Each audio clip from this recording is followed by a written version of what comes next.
والعرب إلى وقت قريب كانوا يحفظون إلى الجد الخامس فقط لأن عليه الدم. فلو قتل زيد عمرا وفر زيد فإن أولياء المقتول إذا لم يأتي زيد قتلوا أي رجل من أقارب زيد إلى الجد الخامس. فحينما كان يحتل الأسبان مدينة من المدن كان احتلالهم سياسيا وليس دينيا في أول الأمر، يعني كان لا يهمهم القضاء على كل معلم إسلامي موجود أو محاربة المسلمين في دينهم. كان الهدف الأول للأسبان والممالك النصرانية هو تغيير نظام الحكم، بدل لا يكون مسلم يكون نصراني. هم يشعرون أن العرب جاءوهم لأنهم ينسبون ما يجري هو للعرب، العرب جاءوهم واحتلوا بلادهم فهم يريدون أن يسترجعوا بلادهم.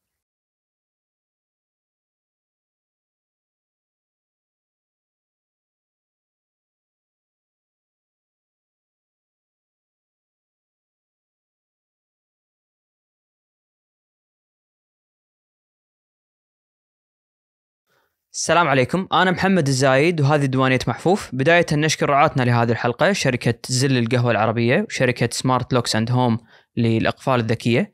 اليوم كان معنا الدكتور عبد العزيز العويد باحث في التاريخ. تكلمنا عن شأن العرب وهجرتهم خارج شبه الجزيرة العربية. بداية تكلمنا عن العرب اللي كانوا مستقرين في الأندلس بعد الفتوحات الإسلامية، وتكلمنا عن الظروف اللي دفعتهم بأنهم يهاجرون خارج الأندلس وشنو الوجهات اللي راحوا لها. بعدين تكلمنا عن العصور المظلمة خصوصا في منطقة نجد في شبه الجزيرة العربية، وشنو الظروف اللي أيضا صارت على العرب اللي موجودين في ذيك الفترة واللي دفعتهم أيضا للهجرة لبلاد فارس ومناطق أخرى. تكلمنا عن العرب اللي موجودين لليوم حسب اللي قاله الدكتور عبد العزيز في الهند في أفغانستان، وشون استقروا وهل هم لحد اليوم محافظين على هويتهم. وأيضا شنو الأمور اللي أدت بأن بعض العرب اللي موجودين اليوم خارج شبه الجزيرة العربية بأن ما يعرفون بأنهم يرجعون إلى قبائل عربية ويجهلون نسبهم. أتمنى تستمتعون بهذه الحلقة. مساك الله بالخير دكتور. أول شيء مساك الله بالخير، مشكور على يتك، اعطيتنا من وقتك. الله يحفظك. سولف على الأندلس أول شيء، إيش رأيك دكتور؟ خذ راحتك معك.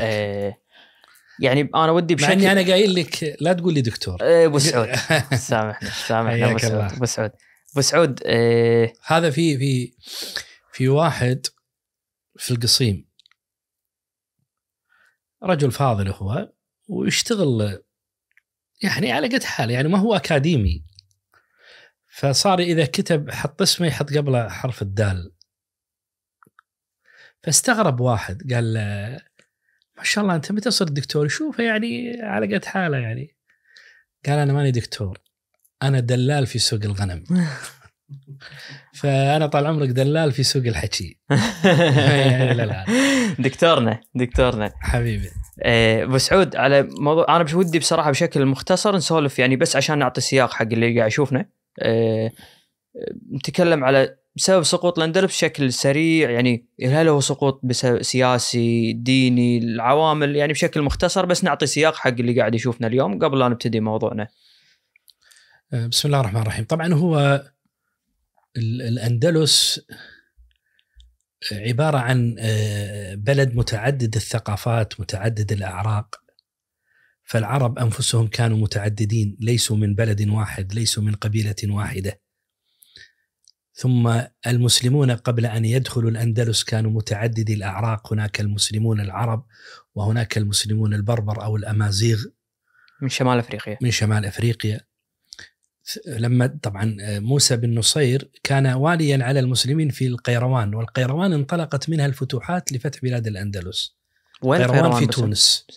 فلما تجاوزوا تونس إلى الجزائر ثم إلى المغرب، وصلوا هناك عند العدوة القصوى في آخر المغرب، وكان المتولي لأمر الفتوحات الإسلامية لدخول بلاد الأندلس طارق بن زياد، وهو من موالي البربر من موالي الأمازيغ. وموسى بن نصير من والده من سبي عين التمر. عين التمر تقع اليوم في الأنبار في العراق.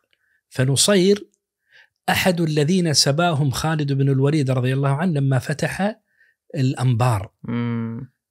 وخالد لما دخل وجد هناك مجموعة من شباب النصارى، أكثرهم من نصارى العرب، بعضهم أحرار وبعضهم موالي، فأخذ عليهم العهد إذا أرادوا أن يدخلوا في الإسلام أو أن يفكهم أن يعلموا المسلمين القراءة والكتابة، لأن المسلمين في الجاهلية وفي الإسلام كان يندر فيهم من يعرف القراءة والكتابة، لذلك يسمونه بالكامل.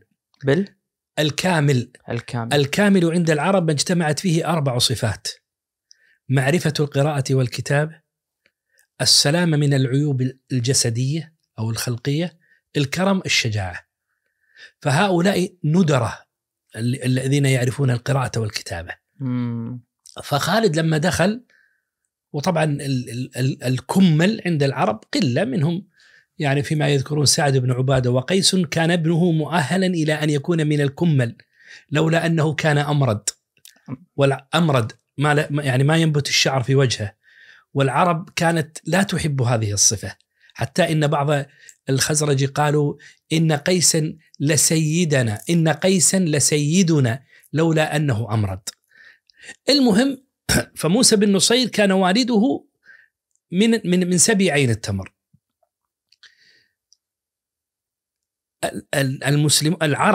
العرب على وجه الخصوص نقلوا ثقافتهم العربية العرقية إلى بلاد الأندلس، وهي التي أثرت فيما ذكرت حول ما يتعلق بسقوطها.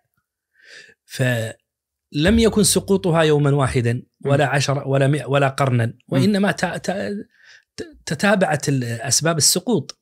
يعني أعطيك مثالا، المسلمون لما دخلوا بلاد الأندلس كانوا قد قسموا أراضي ومدن الأندلس بحسب الأعراق. فمثلا أهل الشام في مكان، أهل العراق في مكان، أهل اليمن في مكان، الأمازيغ في مكان. فمن كان يألف الجبال مثل الأمازيغ سكنوا في مكان، من كان يحب السهل مثل أهل الشام سكنوا قرطبة، وهكذا. حتى إن أهل الشام قد قسموا أنفسهم إلى قسمين، وهو تقسيم عرقي نابع من أصل جاهلي. كيف؟ من هاجر إلى بلاد الأندلس من المتقدمين كانوا يسمون أنفسهم بالشاميين البلديين، أهل البلد، أهل الأندلس، أهل قرطبة. ومن جاء متأخرا يعبر عنه بالشاميين المهاجرين. هذه التقسيمات العرقية أثرت تأثيرا كبيرا في لحمة الأمة الإسلامية في بلاد الأندلس، وهي التي أثرت حتى في قبل هجرتهم. يعني مثلا سقوط دولة بني أمية كان سنة 132. منذ سنة 124 بداية الدعوة السرية العباسية التي بدأت في خراسان والحميمة اللي احنا نسميها اليوم الحمة في العقبة في الأردن، والكوفة اللي هي الكوفة كانت للعلويين الطالبيين ذرية علي رضي الله عنه المطالبين بأن يكون لهم إرث في الخلافة، والطالبيون نسبة إلى جدهم أبي طالب تشمل الحسنيين والحسينيين. فالدعوة العباسية انطلقت من 3 أماكن: خراسان، وكانت قوتها ونشاطها العسكري والخلافة نفسها انطلقت. يعني إبراهيم بن علي بن عبد الله بن عباس انطلق في الحميمة في الحمة وسجن ومات، وكان يعرف بإبراهيم الإمام، وعقدوا اتفاقا مع الطالبيين الذين كانوا في الكوفة. فانطلقت الدعوة العباسية من هذه الأماكن الثلاثة. شو اللي أثر على الدولة الأموية وعجل بسقوطها؟ أنها نشر فيهم التفرقة العصبية الحمية الجاهلية. ليش؟ لأن بعد هشام بن عبد الملك كان آخر ملوك الهيبة في دولة بني أمية. قام من بعده 2 من أبناء أخيه، كل يريد الحكم لنفسه: الوليد بن يزيد بن عبد المطلب ويزيد بن الوليد بن عبد المطلب. هذا أخواله العدنانيين، هذا أخواله العدنانيون، وهذا أخواله اليمانيون، هذا أخوال العدنانيون وهذا أخوال القحطانيون. فهؤلاء الأخوال كل يريد، مثل ما نقول إحنا في اللهجة، ابن أخيه أن يكون هو الخليفة. فوقع بنو أمية أسرى عصبية جاهلية. وهذا لو تتبعت أنت في التاريخ، والإخوان افتح جوجل واكتب الحروب القيسية اليمانية، من أكثر الحروب التي انتشرت عبر التاريخ وأدت إلى سقوط البلاد الإسلامية، ومنها بني أمية ومنها الأندلس ومنها فالقيسيون يتعصبون لعرقهم العدناني، واليمانيون يتعصبون لعرقهم القحطاني، وقامت بينهم حروب كثيرة. حتى أن أذكر كنت أقرأ في مذكرات محمد عزت دروزة، هكذا سمعت ضبطه، وهو سياسي فلسطيني كان موجودا في الثلاثينات والأربعينات الميلادية، وجاء إلى الخليج والتقى هنا بالكويت، التقى عبد الله بن حمد النفيسي ومدح مجلسه، يقول مجلس عبد الله بن حمد النفيسي من أكبر المجالس وأكرمها. وعبد الله بن حمد النفيسي هو جد أسرة النفيسي الموجودة في الكويت اليوم، وكان وكيلا للملك عبد العزيز، وكيلا سياسيا وتجاريا، إلى أن قامت، وطبعا قام بعد ذلك بنوه، ولهم مكان في جبلة هنا عندنا في الكويت يسمى بالوكالة، يصرفون جوازات للنجديين ويتابعون أخبارهم بسبب بعد المسافة بين الكويت والرياض في ذلك الوقت، إلى أن قامت السفارة السعودية في سنة 1961 بعد استقلال الكويت، وجاء جميل الحجيلان. لكن قبلها كان عبد الله بن حمد النفيسي من وجهاء الكويت، ومجلسه لا ينقطع عن الضيفان. فدروزة مدح المجلس، والتقى الملك عبد العزيز إلى آخره. فهذا دروزة ذكر لنا خبرا غريبا، قال في سنة 1920 وقعت حروب بين القيسيين واليمانيين في فلسطين. شنو يعني قيسي ويماني؟ أنت تتعصب لبني عمك من قبيلة فلانية، وهذا يتعصب لبني عمه من قبيلة فلانية، فالواحد يحن دائما لنصرة ابن عمه. لكن الموضوع صار أكبر، فالعرب كلهم ينقسمون إلى جذمين رئيسيين، قيس ويماني، عدنان وقحطاني. لكن المشكلة أن هذا الخلاف الجاهلي الذي كان موجودا في الجاهلية وفي الإسلام نقل حتى إلى بلاد الأندلس. لذلك كان في نظر الشخص من أعظم أسباب سقوط الدول هو إثارة النعرات الجاهلية بين المواطنين. متى ما قسم المواطنون بحسب مذاهبهم أو بحسب أعراقهم فالبلد مويل بالسقوط، والتاريخ شاهد. فبلاد الأندلس لما جاء إليها العرب رحبوا بهم الناس وفتحوا لهم قلوبهم قبل بيوتهم، لأنهم رأوا منهم حضارة. تقصد الإسبان بسعود؟ المسلمون لما دخلوا بلاد الأندلس رحب بهم الأسبان وعاونوهم على فتح بلادهم، لأن كانت هناك أزمات سياسية كما تعرف في إسبانيا قبل دخول المسلمين، ومهدوا لدخول المسلمين. يعني لا يعقل جيش فيه 12,000 مقاتل، طبعا كان جيش طارق بن زياد 9,000 مقاتل، ثم طلب المدد من موسى بن نصير فمده ب3,000 فصاروا 12,000، وهو الآن موجود في سبته على حدود المغرب. وقبل أن يدخل بلاد الأندلس طلب منه موسى بن نصير أن يرسل مثل الكتيبة استطلاعية تتأكد من الوضع، لأنه جاءهم مدد بمدهم بالسفن، فخشوا أن يكون هذا مثل الفخ. أحد أمراء النصارى في سبتة مدهم بالسفن قال دخلوا، فحسوا أن هذا مثل الفخ. فدخلت كتيبة من 500 رجل بقيادة طريف بن مالك إلى بلاد الأندلس، وهي أول كتيبة دخلها المسلمين، أول كتيبة دخل من المسلمين في بلاد الأندلس.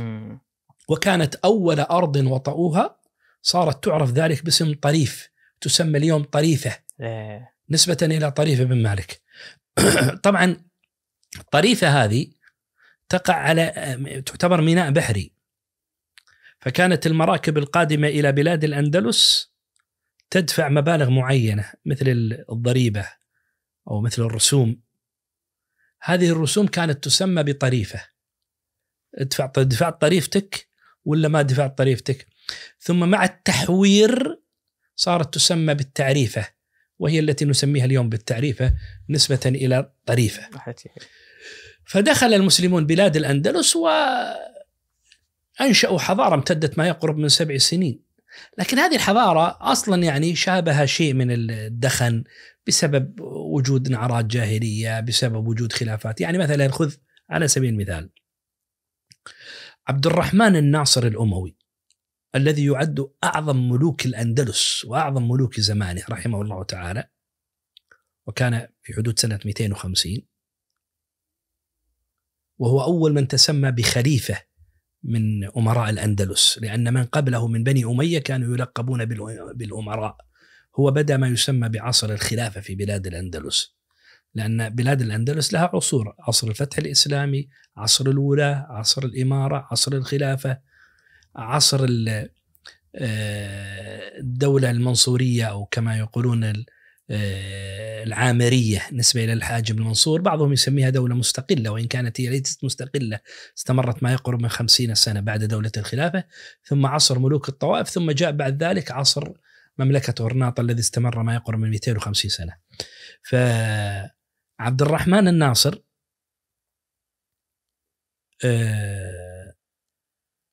أنا قاعد أحاول أتذكر إيش طر عبد الرحمن الناصر. تصير مع السياق. عبد الرحمن الناصر هو أعظم نعم على الحضارة في زمانه. عبد الرحمن الناصر كان أعظم ملوك الأندلس في زمانه، حكم ما يقرب من 52 سنة ما شاء الله. قعد ما يقرب من 22 سنة لم يبني فيها حجرا واحدا، ولم يفتح فيها مدينة واحدة. شغل برأب الصدع الموجود في الدولة الأموية، في الدولة الإسلامية في بلاد الأندلس. الصدع اللي تكلمنا عنه، اللي هو الخلافات التي كانت موجودة والثورات التي قامت ضده. فكان مشغولا جدا بمحاولة لم الدولة الإسلامية في بلاد الأندلس. 22 سنة ليس له ذكر سوى القضاء على الثورات الداخلية التي قامت ضده. فلما تم له الأمر جلس 22 سنة يبني حضارة إلى اليوم نتكلم عنها. أكثر الحضارة التي تنسب إلى المسلمين في بلاد الأندلس كانت في عهد عبد الرحمن الناصر، لأنه بلغ من الثراء والحضارة والتقدم ما جعل كثيرا من ملوك أوروبا يرسلون أبنائهم لتلقي العلم في جامعات وعند علماء المسلمين في بلاد الأندلس، إن صح أن نسميها جامعات. فهذا يدل على أن الحاكم، وهذا عبر التاريخ، كل حاكم شغل بخلافات داخلية فإنه لن يستطيع أن يبني حجرا واحدا. إذا أرادت الدول أن تستقر وأن تتطور وأن تنهض لابد أن تلتئم وأن تقضي على كل الخلافات والنزاعات، لأن ذهن الحاكم يكون مشوشا من كثرة الاعتراضات والخلافات والثورات وغيرها. والشاهد والتاريخ والمعاصر والماضي شاهد بذلك. بس أبو سعود، تم ذكرت غرناطة، وذكرت أنه استمرت لفترة أطول من البقاع الثانية موجودة في الأندلس. في سبب معين؟ يعني هل موقعها الجغرافي أثر في ذلك؟ بس شنو سبب بقائها لفترة أطول؟ طبعا شوف، هو الأندلس لم تسقط في سنة 1492 بسقوط غرناطة. الأندلس بدأ سقوطها في بداية القرن الثالث عشر الميلادي 1200 وشيء. لكن تعرف أن كان يحيط بلاد الأندلس هي التي تشمل اليوم دولتين، إسبانيا والبرتغال. فهذه كلها أو أكثرها كانت خاضعة لحكم المسلمين إلا في أقصى شمال إسبانيا. اليوم كانت هناك ممالك نصرانية، نافار، أراغون، و يعني يقوم عليها مجموعة من النصارى الذين كانوا لم تنقطع حروبهم مع المسلمين. فلما استطاعوا أن يسقطوا بعض المدن الإسلامية الأندلسية في الشمال بدأ يسقطونها مدينة مدينة. كان هناك بعض المسلمين، طبعا إحنا إذا قلنا المسلمون فالمسلمون في بلاد الأندلس بعد تشكل الدولة الإسلامية في بلاد الأندلس صاروا منقسمين إلى عدة أعراق. فيهم عرب بمختلف أعراقهم، وفيهم أمازيغ وبربر، وفيهم من يسمون بالمولدين، وهو الذي يلد بين أبوين أحدهما عربي أو أمازيغي والآخر إسباني، وفيهم من هو إسباني أصلا من أبوين إسبانيين مثلا. فأعراق مختلفة، وفيهم المسلمون وفيهم النصارى وفيهم اليهود. فبلد متعدد الأعراق والحضارات والديانات. فحينما كان يحتل الأسبان مدينة من المدن كان احتلالهم سياسيا وليس دينيا في أول الأمر. يعني كان لا يهمهم القضاء على كل معلم إسلامي موجود أو محاربة المسلمين في دينهم. كان الهدف الأول للأسبان والممالك النصرانية هو تغيير نظام الحكم، بدل لا يكون مسلم يكون نصراني. هم يشعرون أن العرب جاءوهم لأنهم ينسبون ما يجري هو للعرب، العرب جاءوهم واحتلوا بلادهم، فهم يريدون أن يسترجعوا بلادهم. لذلك ظهر في البلاد الأندلس منذ 1200 ميلادي، يعني قبل سقوط قرناطة بنحو 250 سنة، من يسمون بالمدجنين. المدجنون، والمدجنون مأخوذة من التدجين بمعنى الألفة. من هم المدجنون؟ المدجنون هم جماعة من المسلمين ممن ألفوا تدجنوا في الوضع، ألفوا المقامة في ممالك النصارى تحت حكم النصارى، بقوا على ديانتهم الإسلامية. وهؤلاء أكثرهم من الحرفيين المهنيين، فمن صالح الأسبان أن لا يخرجوا، لأن هؤلاء يستفيدون منهم في بناء قصورهم وبيوتهم وآثارهم، وهؤلاء لا يضرهم، لا يستطيعون أن يفارقوا مدنا توارثوها كابرا عن كابر وهم في بيوتهم. فعلا تغير نظام الحكم، لكنهم إلى الآن يشعرون بنوع من الأمان وليس بالأمان الكامل. هؤلاء المدجنون ظلوا إلى فترة ليست طويلة جدا مستقرين في المدن الإسبانية التي حكمها الإسبان، لكن شعروا بنوع من عدم الاطمئنان أو بالمضايقات، قد يكون هذا وقد يكون ذلك، فبدأوا بمحاولة الخروج أو بمحاولة إقامة ثورات. لذلك أول ثورة أقامها المسلمون في بلاد الأندلس تسمى بثورة المدجنين، كانت في حدود سنة 1265 ميلادي، استمرت تقريبا 3 سنوات، والمسلمون ما زالوا يحكمون جنوب الأندلس إلى الآن لم تسقط. فهؤلاء المدجنون لما فشلت ثورتهم بعضهم نزح، بعضهم بقي، بعضهم غير دينه إلى آخره. كل من سقطت مدينته من بلاد الأندلس إما أن يبقى بحكم المدجن أو أن يهاجر إلى الجنوب، إلى جنوب الأندلس. فبدأ المسلمون يتجمعون في نواحي غرناطة. وأنت إذا كنت ذهبت إلى إسبانيا، غرناطة ليست المدينة اليوم التي تسمى بغرناطة، وإنما هو إقليم واسع يضم مدنا كثيرة وقرى متعددة تحت غرناطة، فهو إقليم واسع. وإذا أنت رأيته فإقليم يعني فيه جبال وطبيعة ألفها أهل البلد، ثم هناك تجمع كبير للمسلمين، بدأوا يحاولون أن يلملموا صفوفهم فكونوا لهم قوة، وما زال النظام السياسي موجودا، ويعني قامت لهم دولة فيها نظام سياسي، فيها نظام اقتصادي، فيها نظام اجتماعي، فيها جيش، فيها كثرة. حاول طبعا النصارى أن يتسلوا إليهم، لكن استطاع المسلمون لتحصن المدينة وقوتهم العسكرية والسياسية مع وجود مشاكل سياسية طبعا أن يبقوا ما يقرب من 250 سنة، وهي التي تعرف بإمارة غرناطة التي استمرت ما يقرب من 250 سنة. حتى كثيرا من ثقافة المسلمين في بلاد الأندلس، الحركة العلمية والثقافية قامت في هذه الجانب. هؤلاء يعني إذا صح أن نسميهم كما في موضوعنا اليوم عن العرب وتحركاتهم، كثير ممن هاجر من المدن الشمالية وجاء إلى المدن الجنوبية هم من العرب. فهذا أول تحرك للعرب إلى الجنوب منذ بداية الأذية الأندلسية.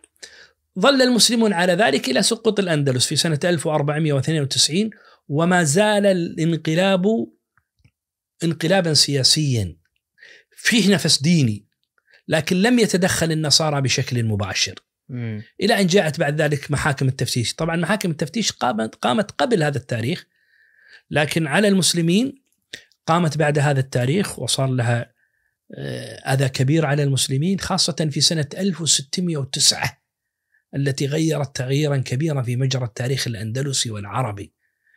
فنحن نعرف أن المسلمين، أو مش المسلمين، أن غير النصارى الموجودين في بلاد الأندلس فيهم مسلمون وفيهم يهود. لو ذكرنا الآن اليهود قبل أن نتكلم المسلمين، اليهود كانوا يعيشون معززين مكرمين، يؤدون دياناتهم، يؤدون طقوسهم الدينية دون أذى من المسلمين، ما دام أنهم مقيمون كأهل ذمة ولهم ثقافتهم. أهل الذمة شنو أبو سعود؟ ما فهمت. يعني أهل الذمة، الذمي هو اليهودي أو النصراني الذي يدفع مبلغا قليلا للمسلمين مقابل الحماية، فإحنا نحميك كدولة إسلامية لكن تعطينا هذا المبلغ. هذا المبلغ لا شيء. يعني مثلا إحنا لو تكلم اليوم بالتاريخ المعاصر مثلا ممكن مطلوب منا سنويا $10 $20، لا شيء، مبلغ بسيط جدا، لكن فيه إعزازا للمسلمين. المسلمون أصلا في عصورهم الزاهرة ليسوا بحاجة إلى هذا المبلغ البسيط، لكن فيه إثبات للقوة الإسلامية.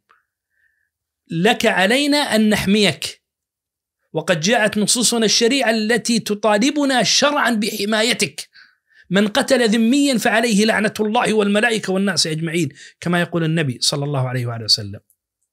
مستأمن، من قتل مستأمنا أنت مستأمن مقابل عهد حماية بيننا وبينك.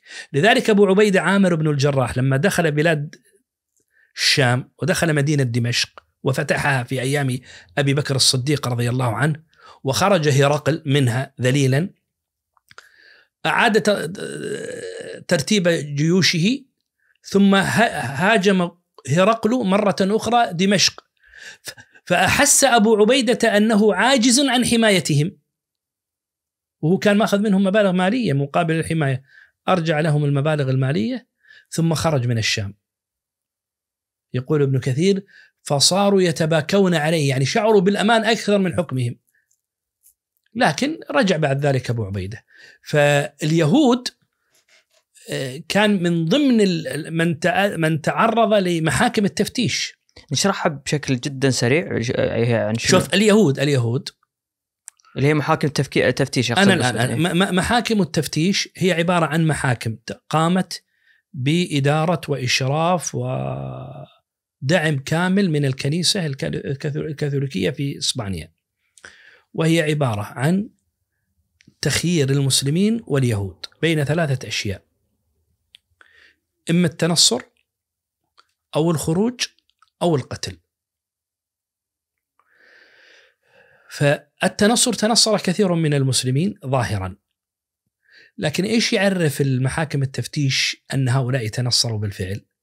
يمكننا في الظاهر بس قدامنا، صح، لكن في بيته يصوم ويصلي ويقرأ القرآن وما يأكل خمر، ما يشرب خمر ولا يأكل لحم خنزير. فأصروا أجبروا المسلمين على أن تكون أبواب بيوتهم مفتوحة حتى يتأكدوا أنهم لا يصلون ولا يصومون ولا يقرؤون القرآن. وأجبروهم أيضا على الخروج والمشاركة في احتفالاتهم التي يقيمونها، فيأكلون لحم الخنزير ويشربون الخمر عشان يتأكدون أنه ما أظهر وما جرى عليهم بسعود جرى على اليهود بعد، وجرى على اليهود نعم أيضا، لكن المسلمين أكثر طبعا. ثم لذلك اضطر كثير من المسلمين أن يدفنوا المصاحف في داخل البيت ويقرؤونها، ويجرون اختبارات لأبنائهم الصغار. إذا سألك واحد قال لك أبوك يصلي ولا لا، شي تقول له إلى آخره، صغير ما يفهم. وطالبوا المسلمين بتغيير أسمائهم العربية. فمثلا إذا كانت أسرة اسمها على سبيل المثال مثلا الصديق، العربي، الصالح، القاسم إلى آخره، يطالبونه بتغيير اسمه إلى اسم آخر، جونيور، روميو إلى آخره. لذلك كثير أو كل المسلمين الذين أقاموا في بلاد الأندلس ولم يخرجوا منها لهم اسمان: اسم أندلسي أو إسلامي، واسم نصراني أو عربي. وهناك وثائق ما زالت محفوظة لبعض هذه الأسر تذكر أسماءهم العربية، كان حاولوا يحافظون عليها. إيه نعم. اللغة بسعود تدخلوا فيها طبعا، طلبوا منهم أن يغيروا لغتهم وأمهلوهم 3 سنوات. لابد تغير لغتك العربية، لأن اللغة التي كانت سائدة في بلاد الأندلس في أيام حكم المسلمين هي اللغة العربية. وكتبهم وأشعارهم وأخبارهم محفوظة إلى يومنا هذا باللغة العربية. فلما جاء النصارى ألزموهم بأن يتكلموا باللغة القشتالية. قشتالية إحدى ممالك النصارى في الشمال.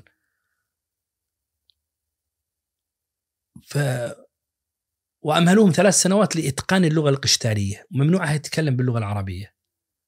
فأجبر المسلمون على اختراع لغة يتكلمون فيها باللغة القشتالية ويكتبون حروفها باللغة العربية، يسمونها لغة الخميادو.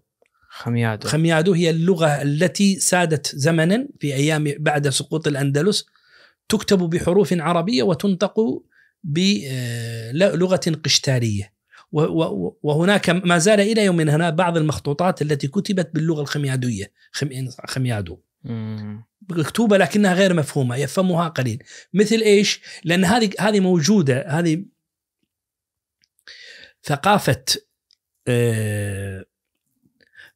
ثقافة تغيير اللغة موجودة عند المحتل.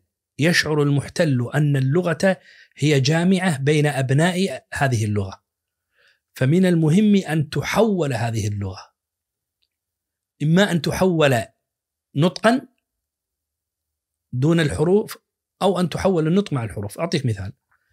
مثلا احنا عندنا الآن اللغة الفارسية، الكلام فارسي بالنسبة لنا نحن العرب أعجمي غير مفهوم، لكنه يكتب بحروف عربية. ومثله اللغة الكردية، كلام كردي مو مفهوم بالنسبة لنا لكن يكتب بحروف عربية. لكن لو جئت مثلا للغة العثمانية قديما، وهي موجودة، أنا عندي تقريبا أكثر من 1,000,000 وثيقة عثمانية لتاريخ الخليج العربي فقط، ما شاء الله. أمتلك صورها، كلها مكتوبة باللغة العثمانية القديمة التي تكتب بحروف عربية، لكن لا يقرأها إلا العثماني. أنت الآن لما تبي تقرأ الفارسية تفهم بعض الكلمات المفهومة عندنا مثلا، لكنك ما تفهم الكلام بالجمل، لابد تكون متقن للغة العثمانية أو اللغة الفارسية. واللغة العثمانية القديمة يتكلم بها اليوم التركمان، والتركمان هذا عرق موجود في العراق وسوريا ونواحي تركيا، وهم بادية الترك. التركماني المثقف يتقن العثمانية لأنها لغته اليوم، فيعرف لغتها. لما جاء مصطفى كمال أتاتورك غير اللغة العربية، غير الحروف العربية. هو ما غير اللغة، هم نفسهم يتكلمون بها نفس اللغة، لكن كانوا يكتبونها بالعربي، قال اكتبوها بالتركي. كان يكتبونها بحروف عربية مثل الفارسية اليوم، قالوا اكتبوها بالحروف اللاتينية اللي احنا نقرأها اليوم. ولذلك الآن كثير من الحروف العربية، كثير من الكلمات العربية موجودة في اللغة العثمانية، واللي يعرف أو اللغة التركية، واللي يعرف تركي يرى كثير من الكلمات أصولها عربية، خاصة اللي لها طابع سياسي، ملة، دولة، بلدية، هذه كلها موجودة في اللغة التركية، وهي موجودة في اللغة العثمانية، وموجودة اليوم في اللغة العربية. مثلها مثل اللغة الهندية.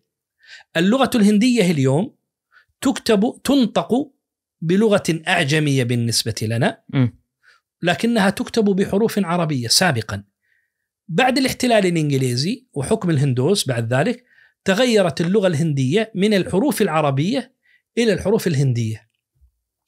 مثلها أيضا اللغة الملغاشية. اللغة الملغاشية هي لغة أهل مدغشقر. مدغشقر ثاني أكبر جزيرة في العالم في شرق إفريقيا.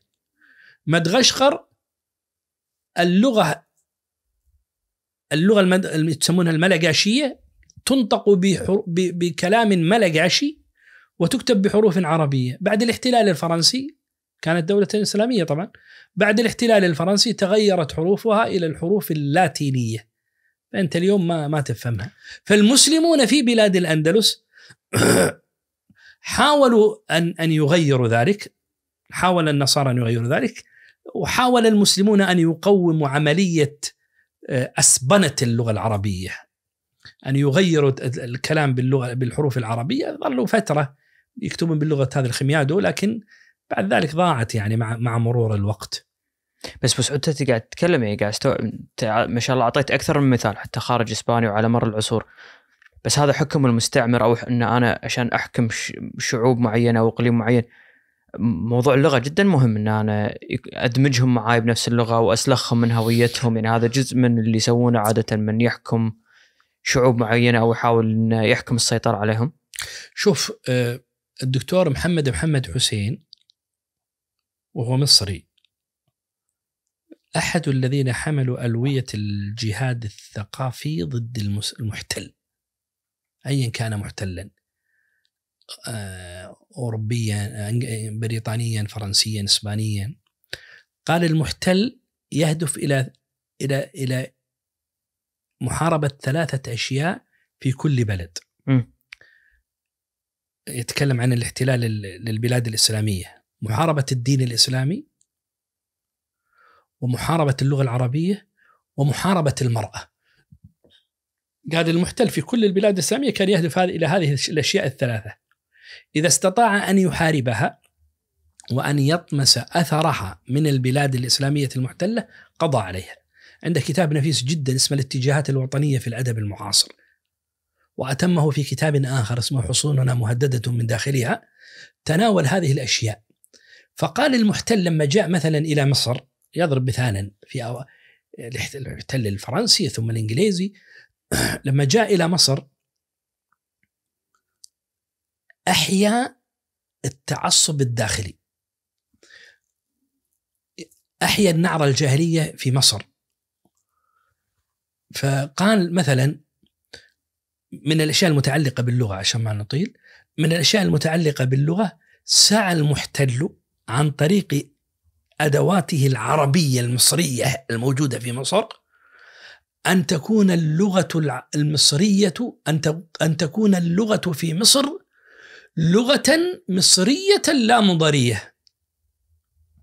فالمضرية مصر كانت وما زالت وستبقى إن شاء الله هي قلب الأمة النابض. نحن العرب جميعا، خاصة في المجتمعات الشرقية، أخذنا من مصر العلم والفكر والثقافة والأدب والرقي والحضارة. مصر تعتبر قلب الأمة الناهض في الثقافة والفكر، وما زال أدباؤها إلى اليوم يتذاكرون ما صنعه أسلافهم الذين نستمد منهم نحن، خاصة في مجتمعاتنا الخليجية، الفكر والثقافة. كان أباؤنا في الخليج يتلهفون على ما يأتيهم من مصر من صحف ومجلات وعلم وفكر وثقافة. مصر يا سيد لم يبنوا مصر فقط، إنما بنوا مصر وكثيرا من الدول العربية إن لم تكن جميعها. فمن المهم جدا أن يحاربوا مصر في دينها وامرأتها ولغتها وعاداتها وتقاليدها. فبدأوا عليهم في هذا الثالث: الإسلام والمرأة واللغة. ماذا صنعوا باللغة؟ جاءوا إلى بعض رموز العلم المحسوبين على اللغة العربية وعلمائها، ومنهم من ينسب للأسف إلى مجمع اللغة العربية في القاهرة. صار هؤلاء المجمعيون يطالبون بأن تكون اللغة الدارجة في مصر لغة مصرية لا مضرية. نحن أبناء الفراعنة، عندنا عزتنا وحضارتنا. فصاروا يكتبون المقالات بالدارجة المصرية التي لا يفهمها إلا المصري. طبعا كان هناك كثير من أساطين العلم والفكر يحاربون هذا الفكر، ويعلمون أنه إنما هو مدعوم من المحتل الفرنسي ثم البريطاني، وهكذا في كافة الدول العربية.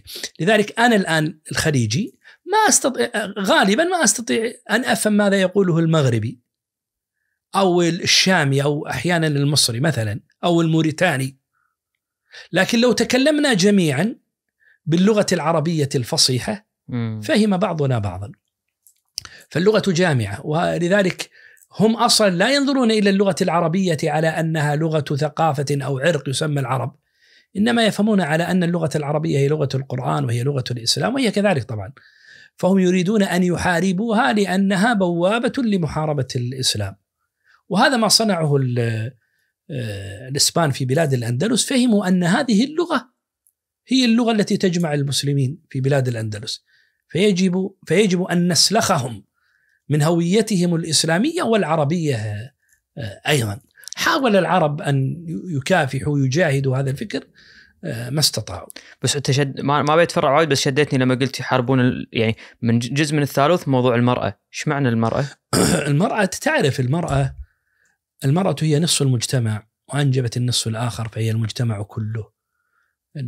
المرأة هي الأم والأخت والبنت، المرأة هي الطهر، هي العفاف، هي الدرة المكنونة. فحينما تخرجها من سترها وعفافها وتخرجها للمجتمع تغوي الناس، كما أنها بوابة إصلاح فهي بوابة فساد. فأخرجوا المرأة من طهرها وعفافها وحجابها، هذا في مصر على وجه الخصوص، وقدموها وهي تخلع حجابها، وقدموها وهي تغني وترقص. أصلا أول امرأة مثلا في فرنسا خرجت ممثلة تمثل في المسرح صار يرمونها بالطماطم، ما كان مقبول. ما كان مقبول. يعني المرأة مقبولة في مكانها الذي لا ينال من عزتها أيا كان هذا المكان. فحينما تمتهن كرامتها وتقدمها كسلعة، في سلعة مغرية فاتنة للناس، أنت الآن ستفسدها وتفسدها. يقولون أن رجلا فيلسوفا رأى امرأة في كامل زينتها المفسدة وهي تخرج تمشي، قال هذه خرجت لترى لا لترى. فأنت لما تقدم المرأة بهذه كأنها سلعة رخيصة وهي ليست كذلك، لا شك أنك تغوي. وهذا الذي يعني فعلوه طبعا مع كثير من الناس. مرسكين بسعود وايد، وأنا قاعد أحضر حق هاللقاء حتى من أول نسمع هالمصطلح هذا، ما عرفت، ودي توضح لي اليوم صراحة. المورسكيون بعد سقوط الأندلس كان هناك جماعة من العرب. أنا ما ذكرت لك الموضوع الآخر ما يتعلق، بس ذكرني إياه. موضوع احنا ذكرنا من بقي ولم يخرج، لكن هناك من قتل، هناك من خارج بلاد الأندلس. خلينا نكمل ورد اللي كان هذا مهم جدا. المورسكيون هم عبارة عن مسلم الأندلس الذين لم يخرجوا منها، وبعضهم بعد ذلك خرج منها. والمورسكيون هو لقب أطلقه الإسبان على المسلمين تحقيرا، هو لقب تحقير، ومنه إطلاقهم على حركة الجهاد الموجودة في الفلبين، مورو، جبهة مورو. هذا أنا طال عمرك ذاك اليوم كنت في جامع قرطبة أصور. أنا سافرت عدة دول ومنها إسبانيا لتوثيق تاريخ المسلمين في بلاد الأندلس قبل وبعد سقوط، وقبل وأثناء وبعد سقوط الأندلس. فذهبنا مع فريق العمل إلى إسبانيا وصورنا فيها في عدة مدن. فكان من جملة المدن التي صورنا فيها قرطبة، ودخلنا جامع قرطبة وهو اليوم كاتدرائية أو متحف، ودخلنا فيما يسمى بالفناء. والفناء هو حوش المسجد، وهو حوش مفتوح فيه يعني حجارة، يعني لم يكن صالحا للصلاة في ذاك الوقت. ففريق العمل حاطين الكاميرات وكذا، وأنا قاعد أتكلم، وطبعا مسوين علي مثل الدائرة علشان ما حد يدخل ويقطع علينا التصوير. موجود المخرجين، المصورين، المتابعين، اللي هم مرافقين. ما وعينا إلا واحد ما أدري هو إسباني أو غيره، لأنه ما تكلم كثير صراحة، أنا ما فهمته. فقطع علينا الصف، قطع علينا التصوير، دش علينا في الدائرة هذه، وصار بيني وبين الكاميرا، ويكلم السواح اللي قاعد يتجولون داخل جامع قرطبة، داخل وخارج، ويصيح بأعلى صوته ويأشر علي مورو مورو مورو. طبعا ربعنا العرب أو حتى الأسبان تضايقوا، يعني أسلوب همجي. إذا عندك شيء تستطيع أنك تناقش هذا، لا تقطع على الناس تصويرهم. أول ما جانا طبعا هذيل السواح ما التفتوا له حيل، يعني ما حد جانا، ما حد وقف. لكن جانا الأمن، الحراس هذيل العسكر وكذا، وإحنا داخلين بتصريح طبعا وشيء مرتب وما علينا كلام. فأخذوه وطردوه. فتأثير التاريخ الإسباني في تصوير العرب والمسلمين على أنهم أمة محتقرة وأنهم مورو أو مورسكيون بقي مصاحبا للمسلمين إلى يومنا هذا. فالمورسكيون عبارة عن مجموعات عربية أو إسلامية رفضت أن تخرج من بلاد الأندلس، وخضعوا لمحاكم التفتيش، سلبوا أموالهم وبيوتهم وغيرهم. وكما ذكرت لك قبل قليل أن المسلمين في بلاد الأندلس كان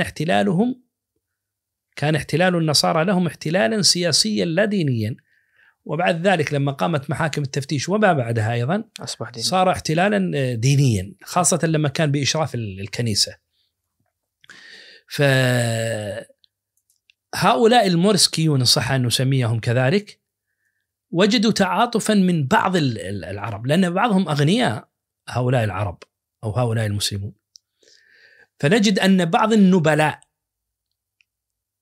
الأسبان طبعا بيوتهم سلبت، هؤلاء المسلمون سلبت بفرض محاكم التفتيش، اللي ما بيغير دينه يطلع ويترك بيته. فبعض هؤلاء المسلمين وجدوا تعاطفا من بعض النبلاء الأسبان، فقالوا بيخلوكم في بيوتكم بس سجلوا بسامين، لازم يتغير اسم المالك، يصير باسمنا وتبقى أنت في البيت كأنك أنت مؤجر عندي، لكن البيت ملكك. لكن هذا استمر فترة ليست طويلة طبعا. هؤلاء المورسكيون اضطروا بعد ذلك، وهو الكلام الذي سأريد أن أتكلم عليه، أن يخرجوا من بلاد الأندلس، وهؤلاء كثير منهم عرب. يعني لما نبسط الموضوع، لأنهم أصروا على البقاء على دين الإسلام. أصروا على البقاء على دينهم، ثم ما شعروا بالأمان. يعني خاصة قلت لك سنة 1609 كانت بإدارة الكنيسة، إما الإسلام أو القتل أو الخروج، ما في رابع. طيب إيش أقرب مدينة لهم أو إيش أقرب بلد لهم؟ كان أقرب بلد لهم المغرب. فخرجوا من بلاد الأندلس، وهذا الآن سقطت غرناطة، التاريخ هذا غرناطة سقطت، وسكنوا أقرب مكان لهم في شمال غرب المغرب. فهم مثلا أقيمت لهم مدينة خاصة لهم، ما زالت هذه المدينة معروفة إلى يومنا هذا، وما زالت ملامحها الأندلسية ظاهرة للعيان إلى يومنا هذا، فالحيطان بيضاء والشبابيك والأبواب زرقاء، وهذا ملمح أندلسي أنا رأيته في حي البيازين في غرناطة، ما زال موجودا في شفشاون. شفشاون هي مدينة أندلسية إنما بنيت للمسلمين المهاجرين من بلاد الأندلس، بناها حكام المغرب، فهم المورسكين. فهم اليوم موجودون في عدة مدن في شمال غرب المغرب، أنا ما أحفظ النسبة، لكنهم هم الأغلب الأكثر في هذه المدن: طنجة، تطوان، شفشاون، فنيدق، مارتيل. هذه مدن في شمال غرب المغرب، أكثرها أسر أندلسية، لي أصدقاء منهم، أسر كثيرة منهم أعرفهم، ما زالوا محافظين على أنسابهم، إن صح أن نسميها أنسابا، فهم ما زالوا يعرفون تاريخهم الأندلسي أو أسماءهم الأندلسية، كثير منهم ما زالوا محافظين على عاداتهم وتقاليدهم الأندلسية في الطعام وفي الشراب وفي اللباس وفي غيرها. ما زالوا محافظين على ترابطهم فيما بينهم، فأكثر مصاهراتهم فيما بينهم. إيش يسمون نفسهم اليوم بسعود؟ مغاربة، لا مغاربة، لكن معروفين بأسمائهم اسماء أسرهم. في أسر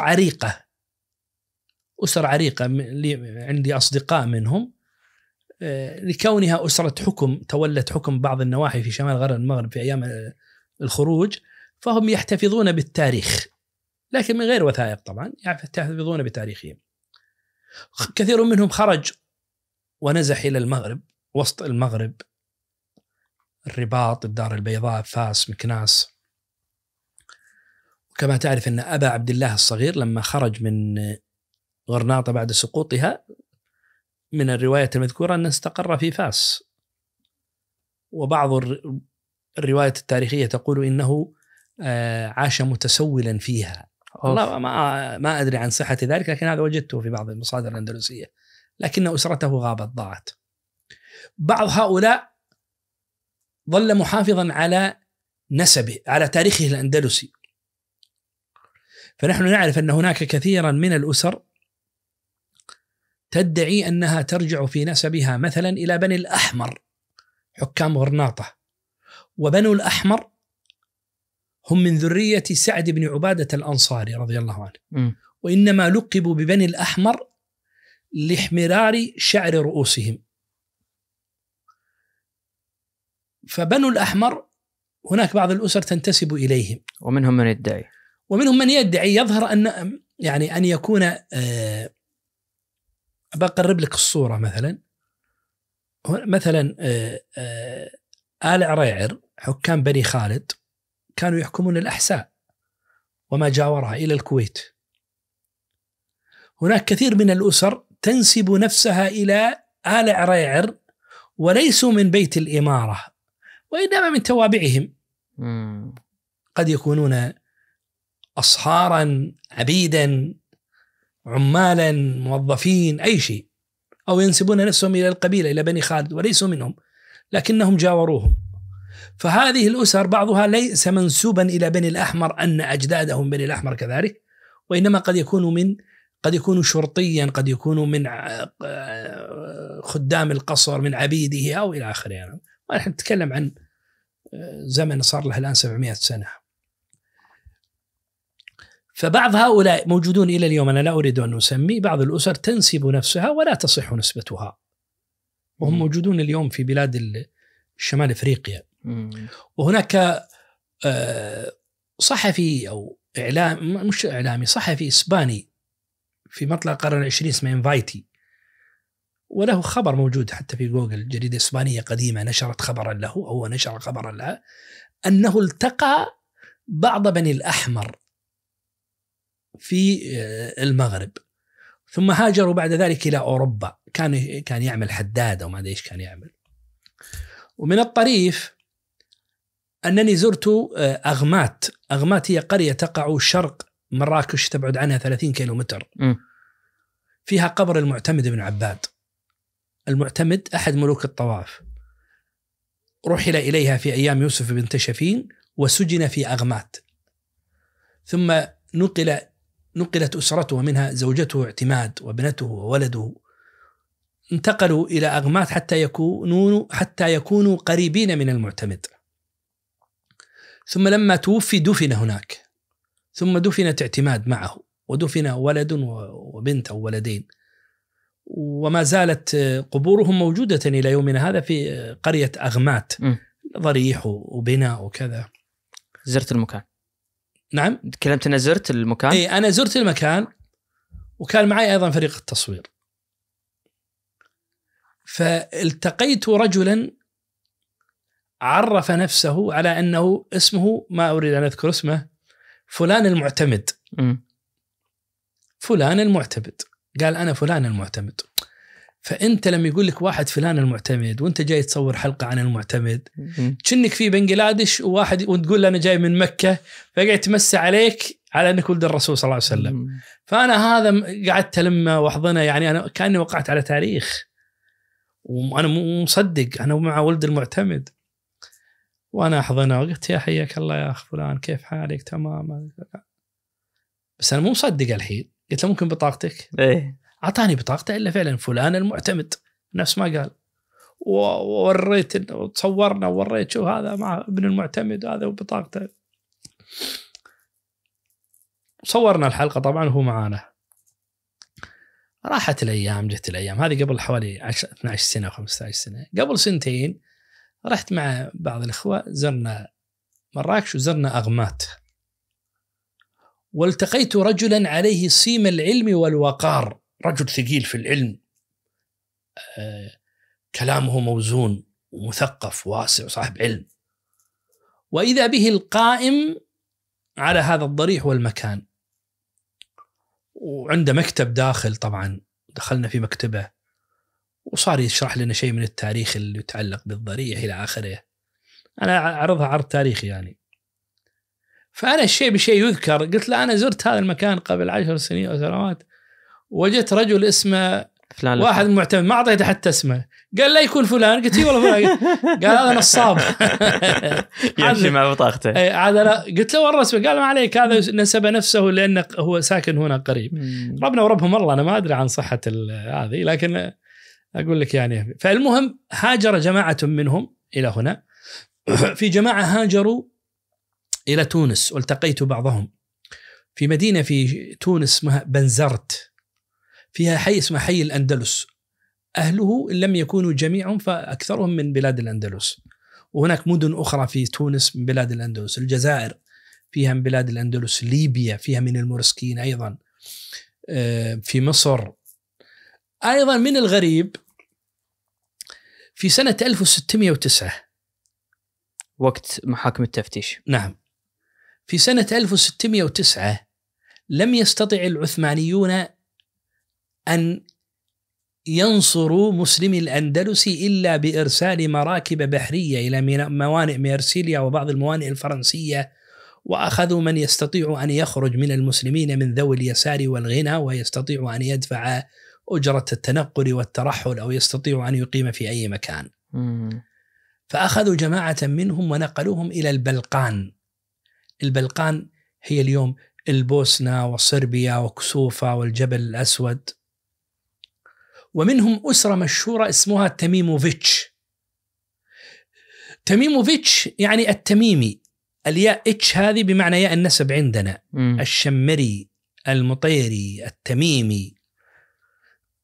هذه معلومة قرأتها ولا أدري عن صحتها، بس لنحط فرضية هنا صحيح، يعني هذول بسعود كانوا موجودين في شبه الجزيرة، كانوا في الأندلس ونقلوا إليه، نقلوا من بلاد الأندلس. تميموفيتش هو عربي خرج من جزيرة العرب إلى بلاد الأندلس ثم نقل مع من نقل إلى البلقان. المهم قبل حوالي 5 سنوات كنت في سراييفو عاصمة البوسنة، وعندي صديق بوسني كان معه لابتوب، فقلت له عندك حساب في الفيسبوك؟ قال لي عندي. واللغة البوسنوية فرع عن اللغة الروسية، فليست لغة إنجليزية مثلا قد تدخل أنت وادخل أنا. قلت افتح لي اللابتوب افتح حسابك اللي بالفيسبوك. فدخل اللابتوب افتح حساب اللي بالفيسبوك، قلت تكتب لي باللغة البوسنوية تميموفيتش، فكتب تميموفيتش. كان يطلعون له 9 من البوسنة يحملون نفس اللقب، فهذا مؤشر على صحة تلك المعلومة التي قرأتها. قلت له شوف منو اللي ظاهر الآن موجود؟ قال هذا في واحد طالع، شوف اللون الأخضر. قلت ادخل وقول له معك واحد من الكويت بيزورك. سلام أنت من وجه؟ أنت من وجه؟ أنتم من إيش تعرف؟ قال والله ما نعرف إلا أن إحنا أسرة قدمنا من الأندلس. يدرون بهالشيء بس كذي، ما يعرف أي شيء. والبوسنة مثل المغرب وأندونيسيا، مو مثلنا إحنا في الخليج. أنا اسمي الرباعي أو الخماسي مكتوب في البطاقات والجوازات وغيره، وهم لا، اسمه واسم الأسرة فاميلي نيم هذا بس. فهو ما يدري. قال هذا اللي إحنا نعرفه. قلت له قل لنا بنزورك. قال لنا بنزورك. قال حياكم الله الحين. قال حياكم الله الحين. وين موجود؟ قال أنا موجود في المخابرات. حياكم. هو قال مخابرات وصاحبي حاشة مركب طبعا ويفصل الواير. قلت فيك يا أخي؟ قال ما صدقك هذا يقول مخابرات. قلت طيب خلينا نسوي شيء، ما نسوي شيء غلط، خلينا نروح نزوره. قال لا. قلت طيب خليني أروح أنا أخذ عنوانه. قال لا مالي شغل فيك، أنت روح دبر نفسك وادخل عليه. فأنا ما أدري الآن هل تصح نسبتهم إلى الأسر التي هاجرت وفق المعلومة التي قرأتها، لكن هذا يؤكدها. لكن اللي يروح البوسنة يكتب تميموفيتش باللغة البوسنوية ويشوف الموضوع. الغريب مرة كنت أقرأ في بعض تواريخ مكة لا علاقة لها بالأندلس، وقرأت جملة أثرت بي كثيرا. من ضمن الأعمال الخيرية التي أقامها محسن مكة وقف على فقراء الأندلس. فقراء الأندلس من غير أن نسمي، إذا جئت إلى أي دولة اليوم من الدول الغنية نسبيا من البلاد العربية، ثم نكبت هذه الدولة وتحول أهلها الأغنياء في يوم أو في ليلة وضحاها إلى فقراء، فإنك تجد بعض أهل هذا البلد يهاجرون إلى بلد آخر، وتجد هناك وقف لفقراء هذا البلد. شيء مؤلم جدا. فلما قرأتها تأثرت كثيرا، وعرفت أيضا أنه لعله كان هناك من مسلمي الأندلس من هاجر وجاور في مكة المكرمة. هذه إحدى مشاهد، يعني هذه إحدى المشاهد وهي الفقر، بس مساء أنت عشان أذكرك بالنقطة اللي كنت بتذكرها. لا هذه في مشاهد قتل. لا هذه هي. هناك من أرغم على الهجرة إلى جنوب أمريكا، في الأرجنتين، في بيرو، ما زالوا إلى يومنا هذا، لكنهم يجهلون أصولهم الأندلسية. لكن نقلوا مع ضمن الحملات البرتغالية إلى أمريكا الجنوبية. طبعا أنا لا أستطيع أن أجزم أين يعيش المسلمون اليوم الأندلسيون، لكن يقينا هناك عدد كبير جدا موجودون إلى اليوم في إسبانيا ممن تنصروا وما زالوا يعرفون أنهم من ذوي أصول إسلامية من خلال العادات والتقاليد. يعني يا سيد، من سنة 1492 تاريخ سقوط الأندلس إلى سنة 1978 يمنع ازدواجية الديانة في إسبانيا. إلى 78 يمنع ازدواجية الديانة في إسبانيا على الأسبان طبعا. فلما جاءت تصريح بس عود ازدواجية الديانة ايش تقصد فيها؟ يعني انك انت لازم تكون نصراني، ما تصير مسلم، ما يصير تسلم. فلما جاء في سنة 1978 أذنوا لمن أراد أن يغير دينه أن يغير، فأسلم كثير من الإسبان، ليس لأنهم يظنون أنهم من ذوي أصول أندلسية، لكنهم لما رأوا من حسن خلق المسلمين الذين يعيشون معهم من غير الأسبان. فهؤلاء المسلمون الذين أسلموا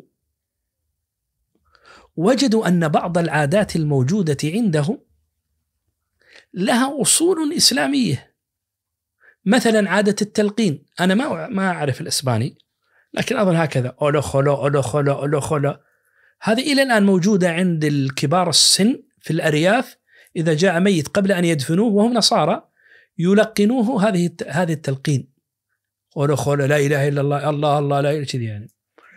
أيضا عادة السجود موجودة عند بعض كبار السن في إسبانيا إلى يومنا هذا، يفتتحون يومهم بالسجود وهم نصارى، سجودا مجردا عن أي عبادة أو ذكر، لكن هذا خضوع للرب الذي نعبده، وهي مأخوذة بالإضافة إلى أشياء كثيرة جدا تدل على أنهم وجدوا بعض الأشياء التي لها علاقة بإرثهم الأندلسي. ولذلك حاول بعض المسلمين في إسبانيا من المورسكيين أو بقايا المورسكيين أو ممن هاجر أن يجمعوا شتاتهم وأن يعيدوا تاريخهم. ومنهم مؤتمر أقيم في سنة 2002 في الرباط لمسلمين في شفشاون، عفوا في شفشاون في شمال الغرب المغرب، من المورسكيين. هم لا يريدون أن يطالبوا بأملاكهم وأملاك آبائهم وأجدادهم التي سربت، إنما يطالبون برد اعتبار لهم. هذا 2002 في شفشاون، في سنة 2002 إسبانيا اعتذرت اعتذارا معنويا لليهود وردت اعتبارهم بهذا الاعتذار، لم تمنحهم. طبعا هم هذا فعلوه مع اليهود ولم يفعلوه مع المسلمون، فعلوه مع اليهود ولم يفعلوه مع المسلمين. أي يهودي يثبت أنه من أصول إسبانية من غير الأسبان، طبعا يهودي مقيم في أي مكان في العالم، فإنه إذا أثبت ذلك يمنح الجنسية الإسبانية. طبعا الاعتذار اعتذرهم رسميا. تعرف في يهود كثير هاجروا من الأندلس بعد إلزامهم واستقروا في المغرب، في تونس. أنا جئت تونس كان عدد اليهود الموجودين فيها قبل سنة 1948 قبل قيام ما يسمى بدولة الكيان الصهيوني كان عددهم ما يقرب من 300,000 يهودي في 48. لما قامت دولة الكيان الصهيوني هاجر كثير من يهود تونس إلى تل أبيب التي سميت بتل أبيب، وبعضهم صاروا وزراء وتقلدوا مناصب رفيعة جدا، وبعضهم ما زال موجودا إلى يومنا هذا، ويلتقون أسبوعا من كل سنة في جزيرة جربة في جنوب تونس. جزيرة جربة تبعد عن العاصمة التونسية تونس ما يقرب من 600 كيلو. أنا زرتها هذه، فيها حومة يعني حي، حومة الرياض. في حومة الرياض كنست يهودي اسمه الغريبة يعني الغريبة، هو أقدم كنست في أفريقيا. وفيه نسخة توراة قديمة جدا، ثاني أقدم نسخة توراة موجودة في العالم. وقد زرتها ورأيت جماعة من اليهود ممن كانوا يأتون إليها في ذلك الوقت، وعندهم عاداتهم وتقاليدهم. عددهم الآن في تونس ممكن ما يصل 2500 يهودي تونسي، لكن هؤلاء كانوا ممن يشملهم قرار العودة. كان المسلمون الذين اجتمعوا في سنة 2002 في شفشاون كانوا يطالبون نفس الاعتذار بهذا. وهناك بعض المغاربة منهم الدكتور علي بن المنتصر الكتاني. الدكتور علي بن المنتصر الكتاني هو والد صاحبي الدكتور حمزة والدكتور الحسن. الدكتور حسن والدكتور حمزة من فضلاء أهل المغرب، مقيمان في الرباط. والدهما هو الدكتور علي بن المنتصر، والده المنتصر الكتاني كان من كبار علماء الشام، وابنه علي كان ممن حمل لواء الدفاع عن مسلم الأندلس، وقد قتل رحمه الله تعالى، ظن قتل في مدريد بسبب جهوده الإصلاحية. أبي قبل لا نبلش بسعود، رايك بالقهوة؟ ممتازة. ها على شيء كبسولة، ايش رايك؟ يعني على شيء كذي تضبط يمك ثانيتين. ممتازة جدا. ممتازة. حق منه هذه حق يا طويل العمر، واكيد معي علي الزايد. شريك هو يقولون شريك معهم. لا والله مجموعة شباب كويتيين ما قصروا معنا، رعاة لهالحلقة. بس فاجئني عبد الله، قال لي خلينا نحطها نصب منها حق الضيوف. كنت شاك الأمانة بالبداية، بس الطعم والريحة شيء. طيب سوق لهم يستاهلون. طيب طبعا دام رعاة دائما يستاهلون. أنا جاهز. توكل على الله. احنا اضطرينا الهجرات بسعود، فأنا بصراحة ودي أتكلم يعني بداية هجرة القبائل العربية في فترة زمنية معينة اللي الواحد ممكن بأنه يحط نقطة عليها ويقول هنا بهالوقت هذه ابتدت. شوفي القبائل العربية ألفت الهجرة في التاريخ منذ فجره وإلى يومنا هذا لأسباب متعددة. فهم كانوا يتنقلون ويرحلون من مكان إلى آخر لأسباب سياسية، أمنية، تجارية، معيشية. فهذا طبيعة العربي، أنه رحلة يتنقل من مكان إلى الآخر. لكن أكثر رحلاتهم كانت في محيط الجزيرة العربية، فقليلا ما كانوا يخرجون منها. يعني مثلا لو جئنا إلى مصر، القبائل العربية التي سكنت مصر وخرجت من الجزيرة العربية كان خروجها مع بداية الفتح الإسلامي. لكن يؤثر عن جماعة من العرب وهم قلة خرجوا من مصر قبل الفتح الإسلامي إلى نواحي الصعيد من أجل عمليات البحث والتنجيم، يعني كأنها مصدر رزق، واستقروا هناك. لكن أكثرها جاءت مع الفتوحات الإسلامية، وهناك أيضا رحلات أخرى جاءت بعد ذلك. مثلا على سبيل المثال قبيلة بني هلال، من أشهر الأدبيات التاريخ العربي فيما يتعلق بالهجرات ما يتعلق بهجرة أو تغريبة بني هلال. وبنو هلال قبيلة عدنانية كانت موجودة في نواحي الحجاز مع بني سليم، وهاجرت القبيلتان إلى شرق الجزيرة العربية، والتحموا هناك مع القرامطة أتباع حمدان بن قرمط. والقرامطة كانوا موجودين في بداية القرن الرابع الهجري أو قبله، وكونوا لهم ثورة سياسية اجتماعية قبلية دينية ضد الدولة العباسية. وكان هذا في أيام ضعف الدولة العباسية، لأن الدولة العباسية مع بداية سنة 250 من الهجرة بدأت بمرحلة الضعف تقريبا. بعد المتوكل. وكانت عاصمة القرامطة هي البطالية، قرية ما زالت معروفة إلى يومنا هذا في الأحساء. وجرى منهم ما جرى من قتل المسلمين وأخذ الحجر الأسود الذي مكث عندهم ما يقرب من 22 سنة، فظلت الكعبة بلا حجر أسود ما يقرب من 22 سنة، إلى أن أرسل الموفق العباسي أخاه وقضوا على أرسل المعتضد أخاه الموفق وقضى على القرامطة، وتقطعوا في الأرض، منهم من ذهب إلى عمان، ومنهم من ذهب إلى مصر، ومنهم من ذهب إلى فارس. بنو هلال ذهبوا إلى مصر واستقروا في مصر. هذا الآن في بداية القرن الرابع الهجري 300 وشيء.